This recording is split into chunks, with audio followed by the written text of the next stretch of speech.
SpongeBob-ын аимшиг түүх. SpongeBob-ын тосгонд энэхүү гурван байшинд Squidward, SpongeBob, Patrick нар амьдардаг байлаа. Нэгэн өглөө SpongeBob эртлэн боснож бэлтгэл дасгалаа хийж байлаа. Тэрээр маш аимшигтайгаар хийж байлаа.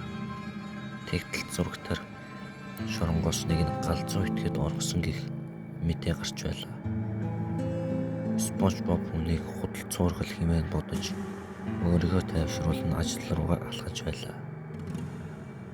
Тэрээр үнийг худал цуургал гэж бодож байлаа.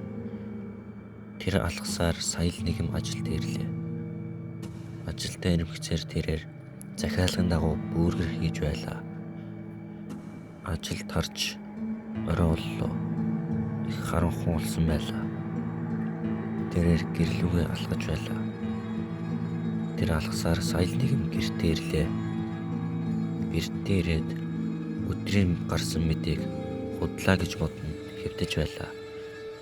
Хэвтэж байтал Патрик түүнд хэлв. Танаа томж олох уу гэж асуулаа. SpongeBob мэдээж шууд зөвшөөрлөө. Тэд хамтдаа утаж байлаа. Тэгтэл гэрээхэн гадаа нөгөө алуурч нь ирж гисэн. Хутгатай ирсэн зогсож байлаа.